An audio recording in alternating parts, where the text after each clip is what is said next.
Di balik setiap sudut gelap, ada cerita yang menunggu untuk diceritakan. Bersiaplah untuk teror yang tak terduga. Kisah-kisah horor ini bukan hanya cerita, tapi pengalaman yang akan menghantui pikiranmu. Di tempat ini, suara-suara bisikan akan menjadi teman tidurmu. Selamat datang di Story Horor. Sebelum ke ceritanya, saya mohon dukungannya dengan cara like, komen, dan subscribe biar channel ini terus berkembang.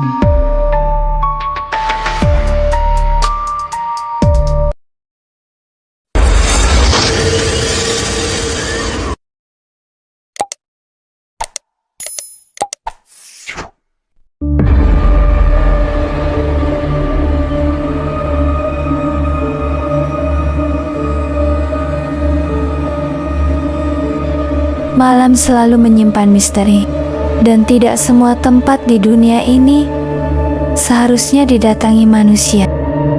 Di sebuah desa terpencil, tersembunyi, sebuah air terjun yang tak pernah disebut dengan suara keras oleh warganya. Bukan karena keindahannya, melainkan karena sesuatu yang menunggu di balik derasnya air. Cerita ini tentang mereka yang mencoba menantang larangan dan harus membayar dengan sesuatu yang jauh lebih mahal dari sekadar rasa takut.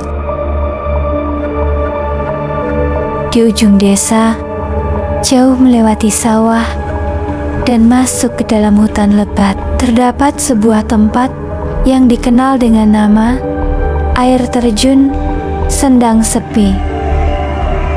Tak ada papan penunjuk, tak ada jalur resmi, dan yang paling aneh, tak ada satupun warga yang mau mengantarkan ke sana, bahkan di siang hari.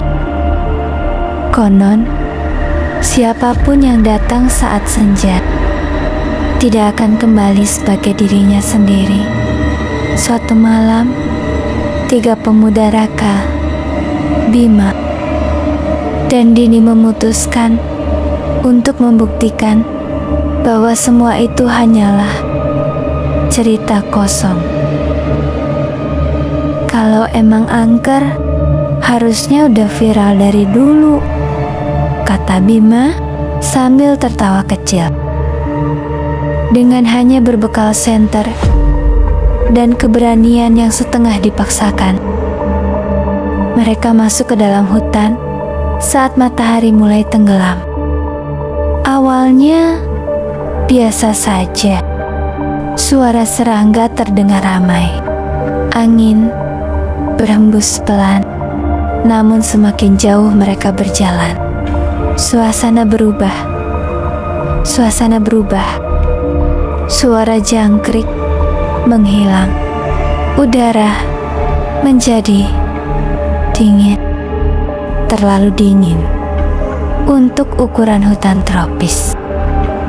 Dan yang paling terasa, seperti ada yang mengikuti dari belakang. "Ra, lo ngerasa nggak?"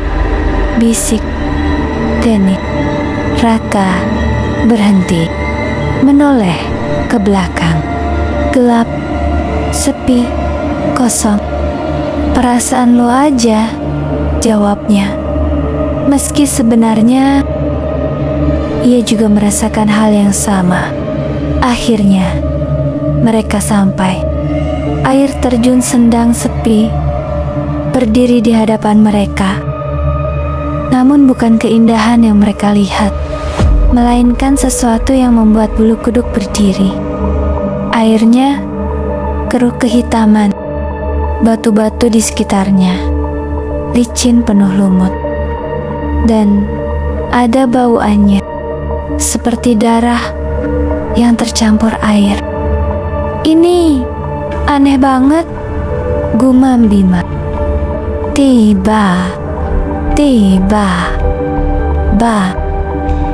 terdengar suara tangisan, pelan, lirih, seperti seseorang menangis di kejauhan.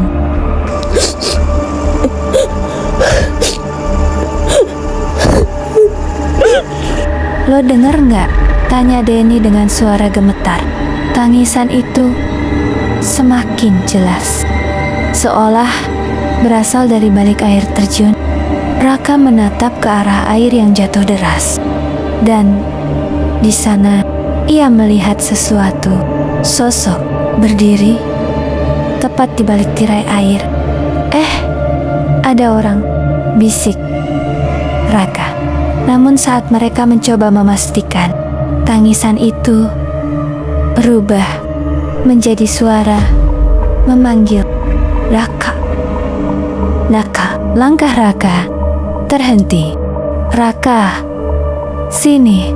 Suara itu kini jelas. Suara perempuan, namun terdengar serak dan tidak wajar, seperti tenggorokan yang sudah lama tidak digunakan.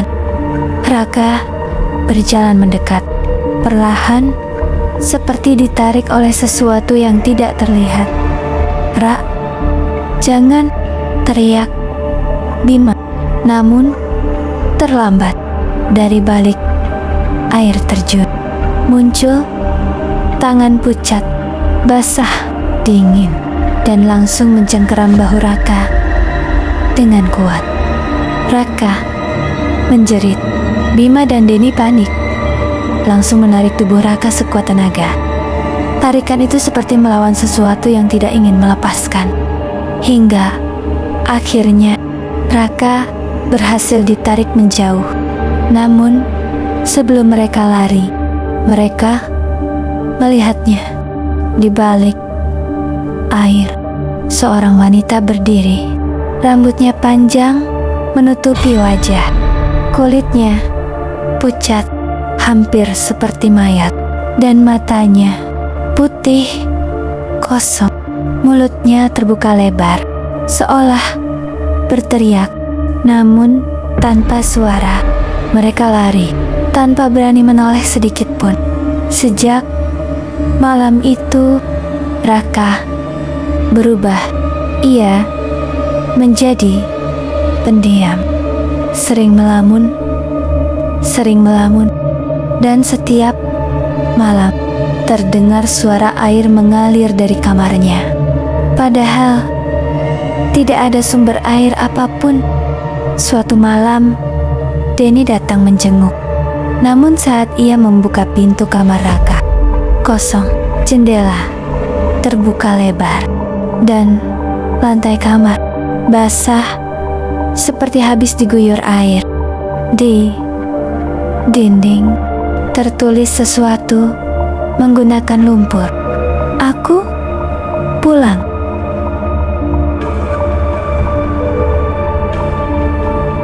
Keesokan harinya, warga menemukan jejak kaki menuju hutan.